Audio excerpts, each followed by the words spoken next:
60초만. 너 이번 일본 방문 뉴스 봤냐? 일본이 이재명 대통령을 완전 극진하게 대접했더라니까. 안동 출신이라고 안동 관련 문화재까지 내놓고 김혜경 여사가 복숭아 좋아한다는 말도 바로 캐치해서 복숭아 술까지 준비했대. 그냥 보여주기식이 아니라 진짜 성의껏 준비한 거지. 심지어 이시바 총리가 대통령 자서전에 사인까지 부탁했더라. 일본 정치 문화에서 이런 건 거의 상상하기 힘든 장면이야. 근데 일본이 왜 이렇게까지 했을까? 그 이유가 재밌어. 지금 이시바 총리가 정치적으로 되게 흔들리고 있거든. 퇴진설이 계속 나오고 여론도 불안정한 상황이야. 그런데 이재명 대통령이 첫 해외 방문지로 미국이 아니라 일본을 선택했단 말이야. 이건 그냥 예의 차린 게 아니라 이시바한테 산소 호흡기를 꽂아준 거랑 같은 거지. 한국이 미국보다 일본을 먼저 챙겼다. 이게 일본 언론에서 크게 다뤄졌고 이시바 지지자들 입장에서는 엄청난 명분이 된 거야. 한국이 먼저 우리를 찾아주었다. 이 말 하나로 위기를 버틸 수 있는 힘이 생긴 거지. 근데 난 이걸 우연이라고 보지 않아. 이재명 대통령이 일부러 일본을 먼저 찾은 건 분명 전략적 선택이야.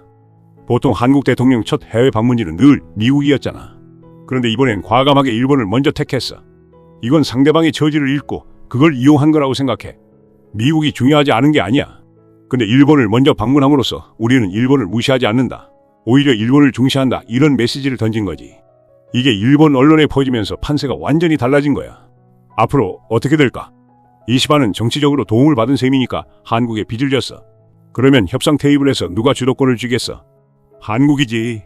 이제는 우리가 먼저 공을 던지고 일본은 따라올 수밖에 없는 그림이야. 예전처럼 일본이 갑이고 한국이 을이 아니라 지금은 상황이 역전됐다는 거야. 이건 진짜 전략적 한 수라고밖에 할 수 없어. 솔직히 나 이거 보면서 소름 돋더라. 사람들이 흔히 대한민국은 이재명 보유국이다라는 말을 그냥 멋진 수사, 멋있게 꾸민 말 정도로만 생각했잖아. 근데 이번 일본 방문을 보니까 그게 그냥 말이 아니라 실제 외교 현장에서 현실로 드러난 거야. 이재명 대통령이 어떻게 한 수를 두는지 보여준 거고 그 결과 일본은 한국한테 뭔가 줄 수밖에 없는 상황이 된 거지. 내 생각엔 이게 정치고 외교야. 상대방의 약점을 읽고 그걸 기회로 바꿔서 우리 국익을 챙기는 거. 이게 바로 리더십 아니냐. 그래서 나는 이제 확실히 말할 수 있을 것 같아. 대한민국은 이재명 보유국이다. 이 말은 그냥 멋진 말이 아니라 현실이다. 다른 거 궁금한 것도 있으면 말해줘. 좋았다면 구독, 좋아요 부탁해. 그럼 또 다른 정보 모아올게.